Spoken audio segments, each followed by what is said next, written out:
The blare of my phone jolts me from a dreamless sleep at 2:17 a.m. My security app flashes red with an urgent notification. Someone is at the greenhouse. My pulse quickens as I grab my keys and slip on yesterday's jeans, still crusted with soil at the knees. The drive to my property takes 11 excruciating minutes. My headlights catch the gate first, and my stomach drops. The padlock hangs uselessly, broken clean through. I park haphazardly, leaving the headlights on to cut through the darkness. My hands tremble as I push open the gate. Glass crunches beneath my boots like winter ice breaking. The sound echoes in my chest, each step forward revealing more destruction. No, no, no. The words tumble from my lips, barely audible over the thundering of my heartbeat. Inside, the devastation steals my breath. Thousands of plants lie broken and scattered across concrete floors, hanging baskets smashed, potted orchids sliced through their centers, rare succulents crushed under boot prints. The order for Hartwell Properties' $22,000 of carefully cultivated plants destroyed beyond salvation. I stumble to the small office in the back corner, praying the security system captured something useful. The camera screen flickers to life under my touch. I rewind the footage with shaking fingers. There, he is. Tyler. My brother. His face perfectly illuminated as he looks directly into the camera, raising the garden shears he stole from my tool shed. The hatred in his eyes burns through the screen as he systematically destroys everything I've built. My knees give out. I sink to the floor amid pottery shards and scattered soil. The footage plays on, 2 hours of methodical destruction, Tyler occasionally glancing at the camera, making sure I would see him, would know exactly who did this. 1 week ago, we were all sitting around my parents' dining table. Mom passed the mashed potatoes while Dad cleared his throat in that way that always preceded an uncomfortable conversation. Isla. Honey. Mom began, her voice gentle but insistent. Tyler is between jobs again. We were thinking your greenhouse would be the perfect place for him. You're doing so well now. I placed my fork down carefully. I can't afford another employee right now, Mom. And Tyler doesn't have any experience with plants. Dad's laugh held no humor. He just needs someone to give him a chance. How hard can it be to water some flowers? I bit my tongue against the urge to explain the complexity of maintaining specific soil pH levels, temperature controls, and feeding schedules for hundreds of specialized plants. Family has to look out for each other, Mom added, reaching for my hand across the table. Her fingers were soft, uncalloused. She had never understood the physical labor my business required. I'm sorry, I said firmly. It's not personal. I just need employees with experience. The Hartwell contract is too important to risk. Tyler nodded, his smile tight. No worries, sis. I get it. But he didn't get it. The text messages started the next morning. You always think you're better than everyone. Must be nice having Mom and Dad's favorite business. Guess family means nothing to you. I blocked his number after 3 days of escalating hostility. My parents called daily, their disappointment heavy through the phone line. I let their calls go to voicemail while I worked 16-hour days preparing the Hartwell order, the most significant contract of my career, my chance to finally pay off a substantial portion of my business loan. Last night, exhausted after transplanting the final specimens, I checked my voicemail. Tyler's voice slurred with what I recognized as his third bourbon anger. You'll regret choosing your stupid plants over family, Isla. Just wait. Now, surrounded by the wreckage of my livelihood, I understand the full meaning of his threat. I force myself to stand. My phone is still clutched in my hand, and I use it methodically, photographing each section of destruction. When I've documented everything, I call the police. My voice shakes but remains clear. Yes, I'd like to report vandalism and destruction of property. I have security footage identifying the person responsible. While waiting for them to arrive, I wander back into what remains of my main greenhouse. I remember buying this land 4 years ago, the pride I felt signing those papers with money I'd saved working 3 jobs since high school. The loan officer had smirked when I first walked in, but his expression changed when I presented my business plan, detailed down to the penny.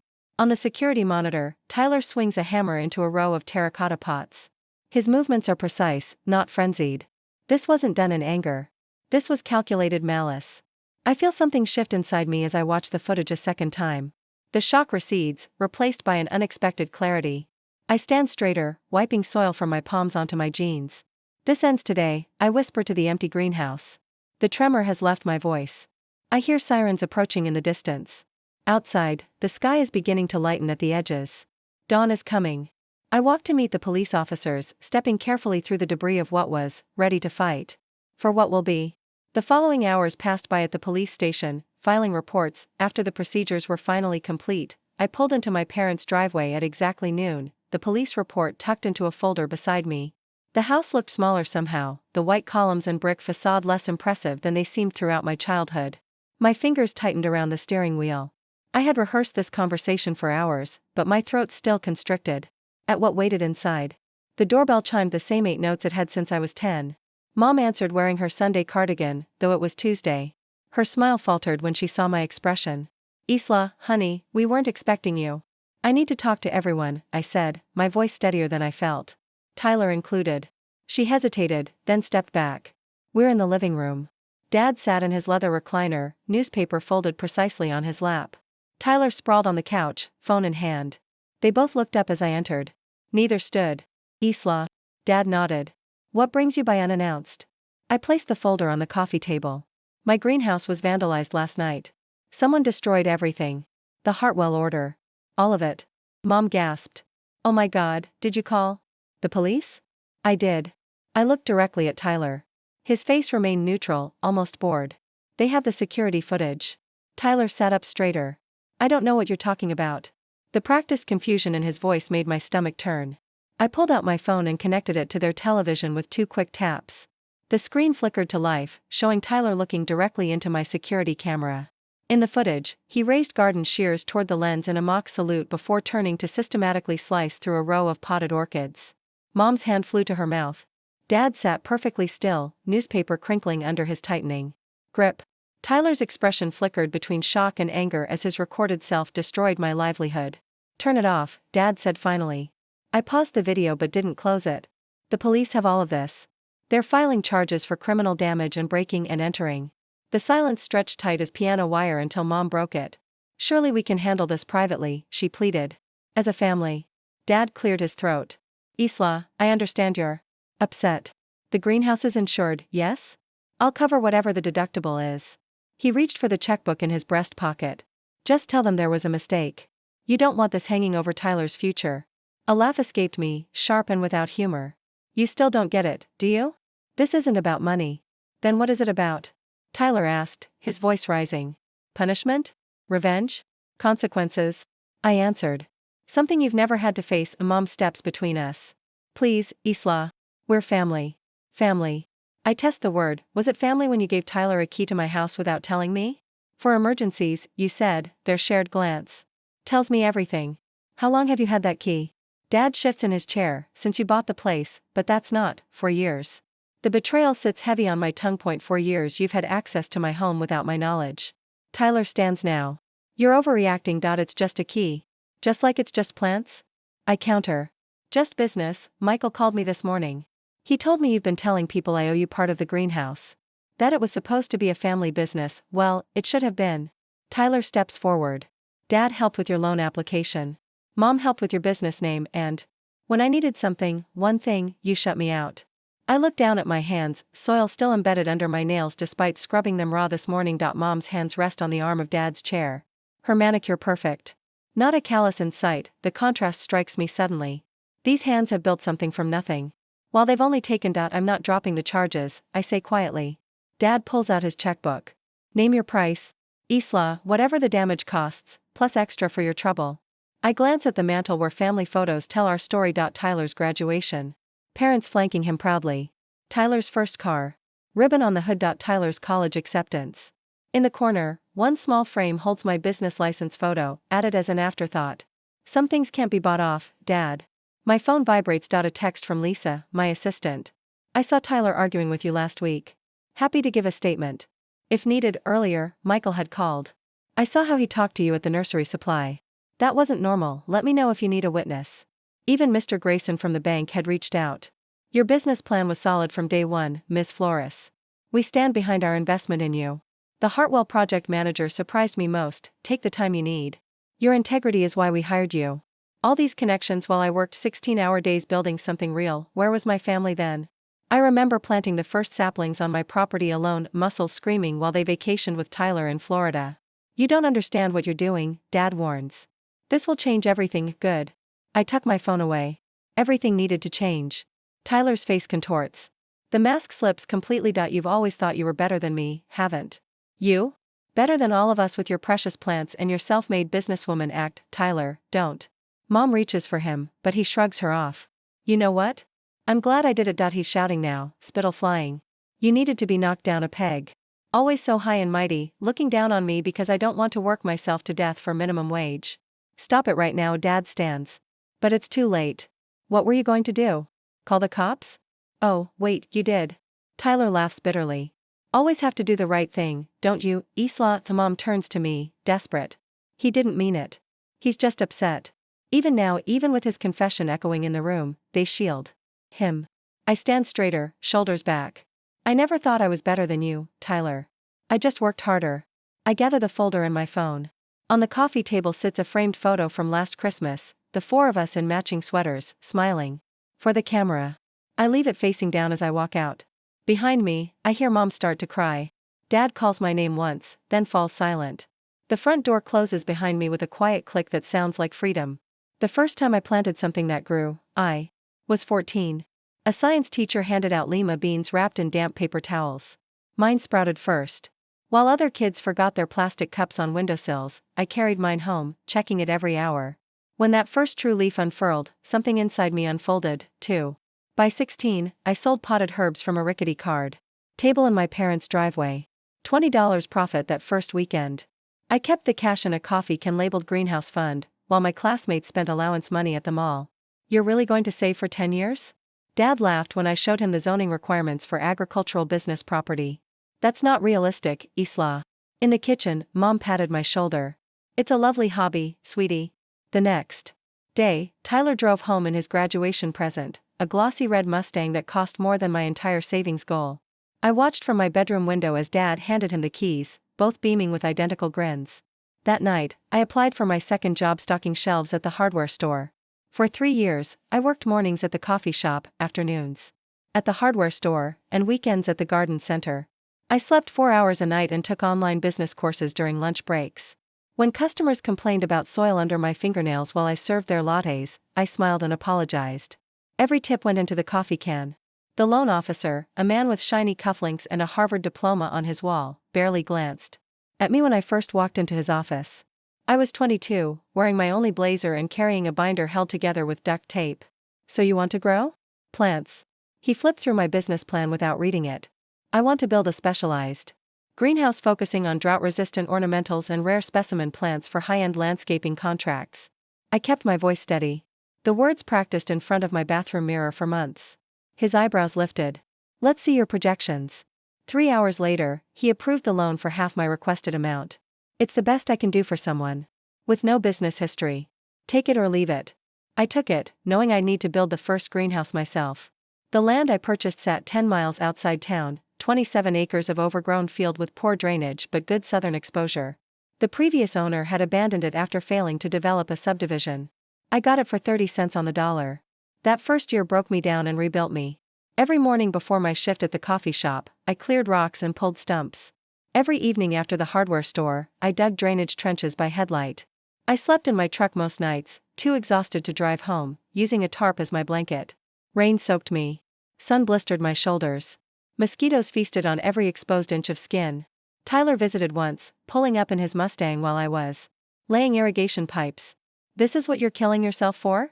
He gestured at the muddy field, the stack of lumber, the single-frame wall I'd raised. Looks like a whole lot of nothing to me. I straightened, wiping sweat from my forehead. It's not nothing to me. Whatever. He shrugged, hands in his pockets. Mom wants you to come to dinner Sunday. Dad's golf buddy is bringing his son. She thinks you'd hit it off. But, can't. I'm pouring the concrete foundation. He rolled his eyes. You know they worry about you, right? This isn't normal. This isn't. I turned back to my work without answering. He left tire marks across my newly graded driveway. The first greenhouse took shape over autumn. A landscaper named Michael stopped by one afternoon when I was struggling with the roof beams. Want a hand? He asked, already rolling up his sleeves. We worked until midnight, securing the polycarbonate panels against winter winds. Afterward, we drank lukewarm coffee sitting on upturned buckets. Most people hire contractors for this kind of work, he said.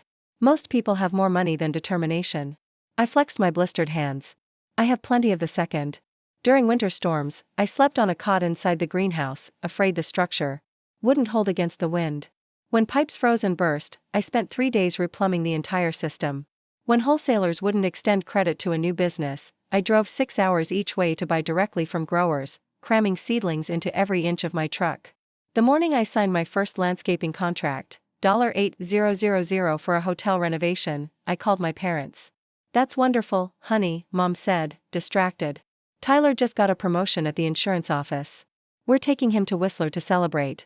I'd invite you, but I know how busy you are." I hung up and stood alone in my empty office, a metal desk inside a shipping container surrounded by invoice copies and growing schedules pinned to plywood walls. Outside, thousands of plants flourished under my care. When the Hartwell contract came, $22,000 for a corporate headquarters installation, I spent every waking minute preparing. Each plant was perfectly placed, labeled, and documented.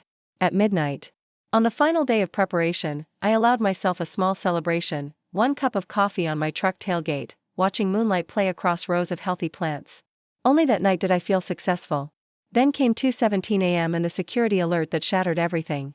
The morning after Tyler destroyed my greenhouse, I stood among the wreckage as dawn broke, already making lists in my head.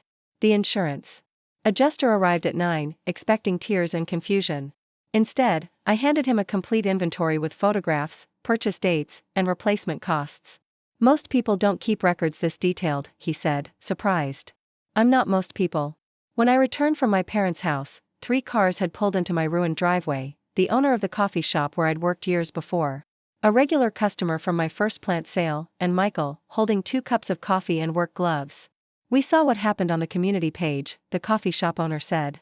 "Thought you could use some help." They stayed until sunset, clearing debris and salvaging what plants could be saved. Michael worked silently beside me, matching my pace without conversation. My phone rang as we finished. "The Hartwell project manager. I heard about what happened," she said. "We can adjust our timeline if you need it." I looked across the devastation, at the small pile of salvaged plants. "I appreciate that. We chose your company because of your reputation for quality and resilience. That hasn't changed." When the court date arrived 6 weeks later, I wore my work clothes, clean but bearing the permanent soil stains of my profession. The courtroom smelled of furniture, polish, and anxiety. Tyler sat with our parents, all 3 dressed as if attending church. I testified without embellishment. The security footage played on the courtroom monitor, Tyler's face clearly visible as he systematically destroyed years of my work. The judge watched without expression. When it was Tyler's turn, he spoke of stress and misunderstandings, of feeling excluded from family business opportunities, of deep remorse that didn't reach his eyes. Our parents sat directly behind him, not in the neutral middle row. The judge's ruling was swift: full restitution, 200 hours of community service, a no-contact order. Tyler's face hardened as the terms were read. I walked out alone, squinting in the sudden sunlight. The greenhouse waited, already half rebuilt. Unlike the family behind me, it stood on foundations I could trust. 2 days later, the crunch of gravel under heavy boots announced the security installers arriving at 7 sharp. I'm already on my second coffee, having been awake since 4, reviewing blueprints for the rebuilt greenhouse. Sleep comes in short bursts these days. "We'll start with 8 cameras." I tell the lead technician, pointing to the property diagram I've marked with red XS, full coverage of every entrance, the parking area, and a special focus on the new greenhouse foundation. He nods appreciatively at my preparation. Most folks just tell us to make it secure and leave it at that. I manage a small smile. I'm not leaving anything to chance again. The insurance check arrived yesterday, $18,000.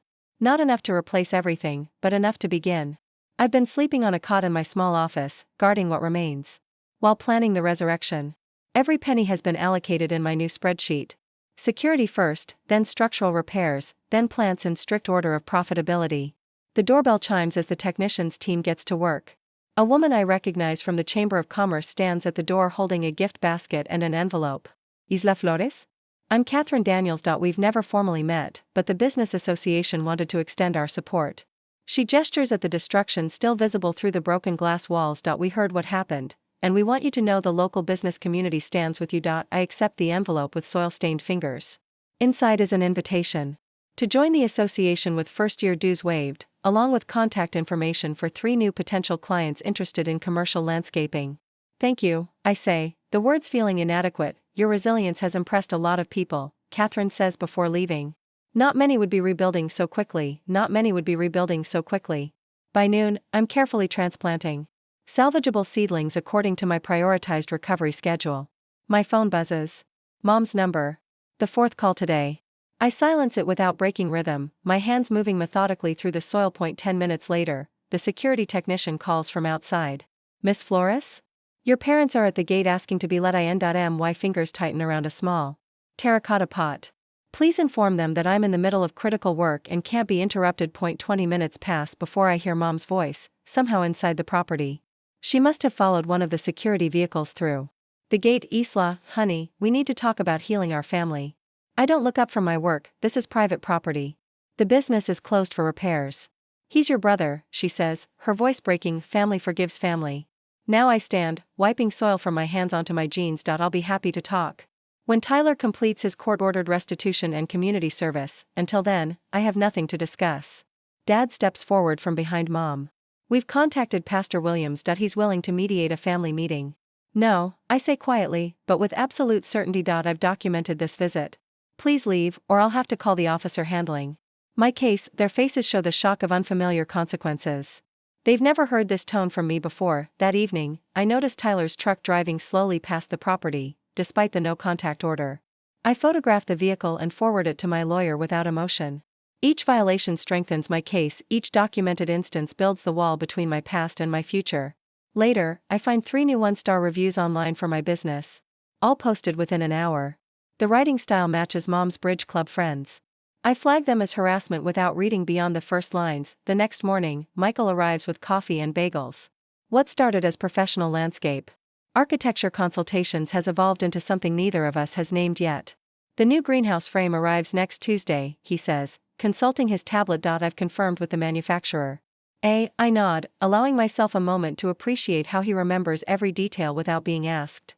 I'm hiring 2 assistants. Next week, part-time to start.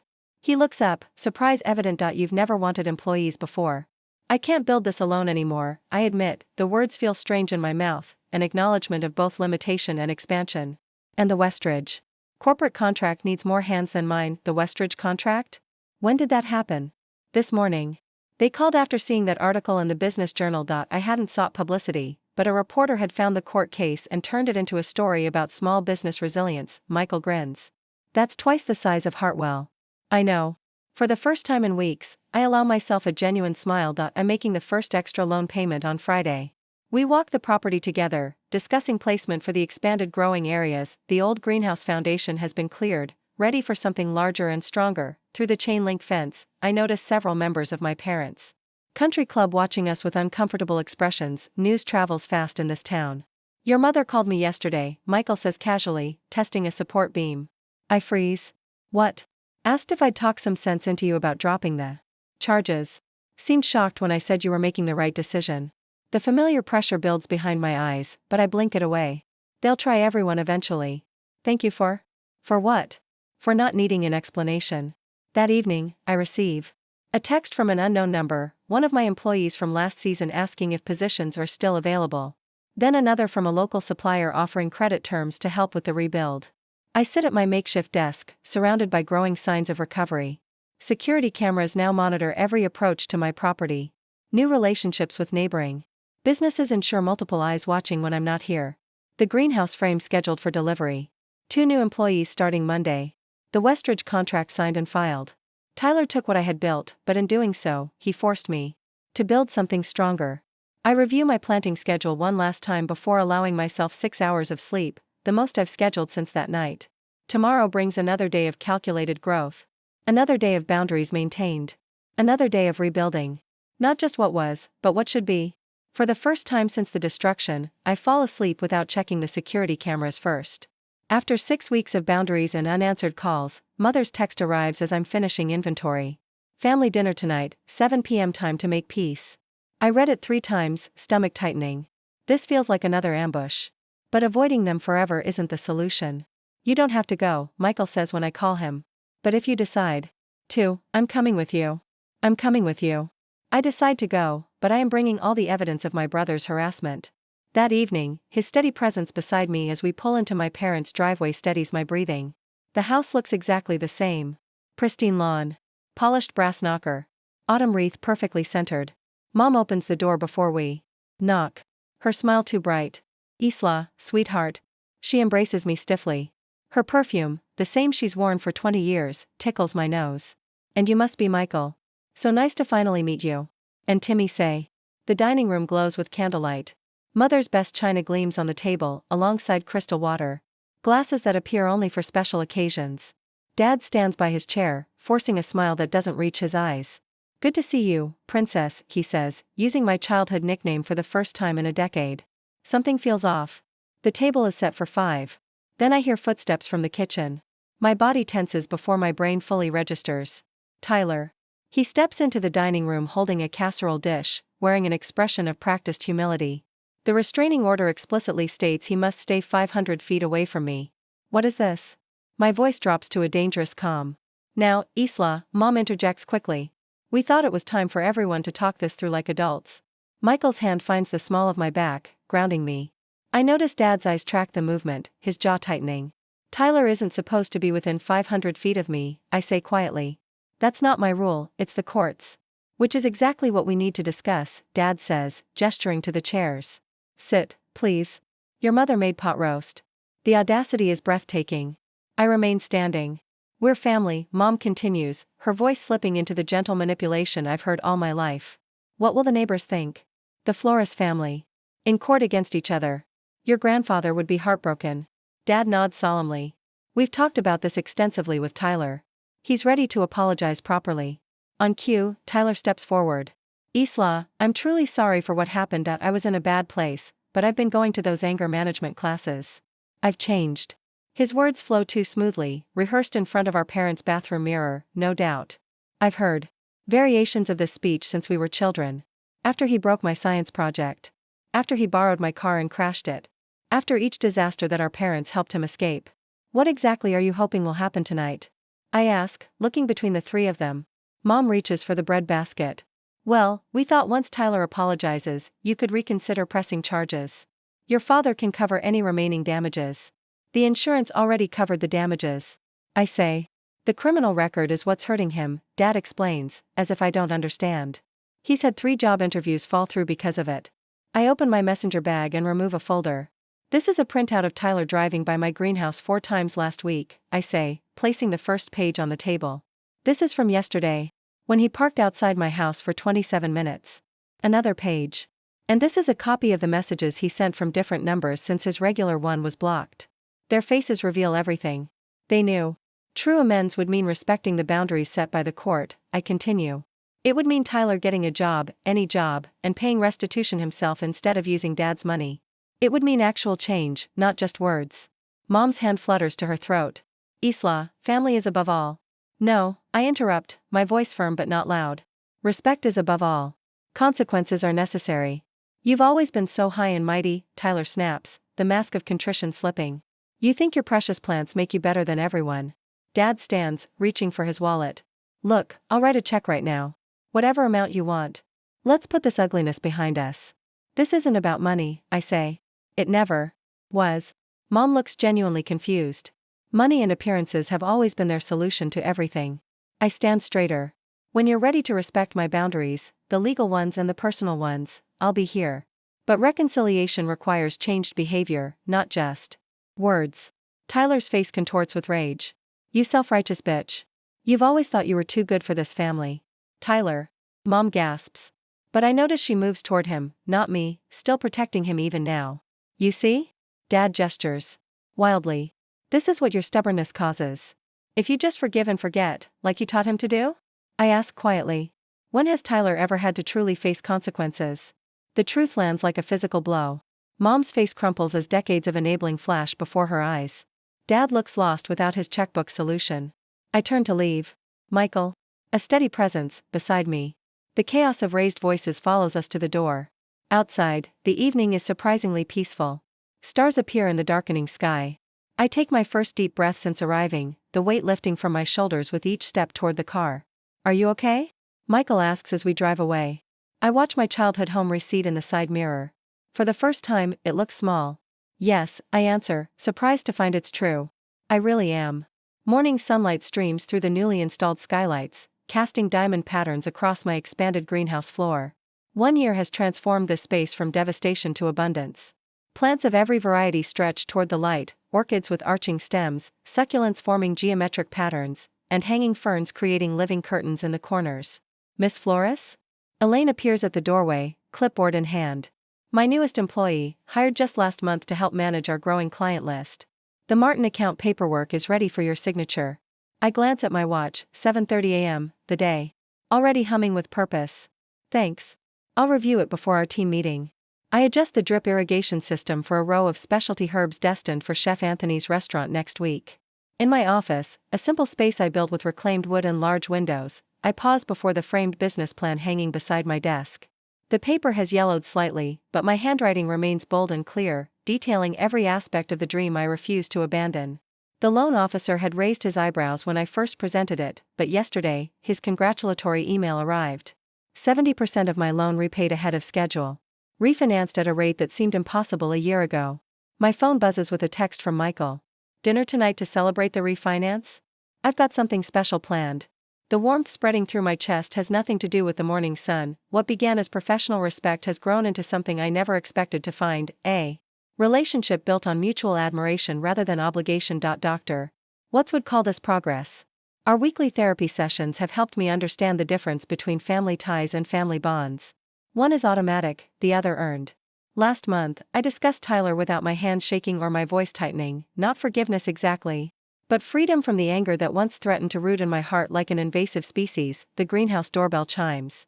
Through the glass, I recognize my mother's silver sedan. She stands uncertainly by her car, clutching a small plant in a terracotta pot. Our relationship exists in careful texts and occasional coffee meetings, her attempts at connection now respectfully observing my boundaries. Dad hasn't visited once. Still waiting for an apology I won't offer for protecting what's mine. Tyler completed his court-ordered community service with performative compliance, making the motions without true change. Last week, he applied for a job at Harrison's garden center across town, listing extensive greenhouse experience on his resume. The owner called to verify, one of many bridges Tyler didn't realize I'd built in this community. Good morning, I call to my team as they arrive for our daily huddle. Faces bright with purpose, people who chose to be here, who value what we've built together. After work, I walk the property perimeter, surveying what we've accomplished. Security cameras gleam discreetly from corners. New beds burst with color where destruction once reigned. The client whose order Tyler destroyed now places orders triple the size, impressed by how we handled adversity. Michael arrives as evening softens the light. He seems nervous, fidgeting, with something in his pocket as he suggests a walk through the largest greenhouse. Beneath the arbor of climbing roses I propagated from cuttings, he kneels. Question and ring offered together. Later, we host an impromptu celebration dinner with my employees and friends, the family I've chosen. Laughter echoes across tables set among flowering plants. When we raise glasses and toast, my eyes catch the newly installed sign above the main entrance, Flores Family Greenhouse. The name remains, but its meaning has transformed completely. Family is what you build, not just what you're born into. And what I've built will continue to flourish, season after season, rooted in strength rather than obligation.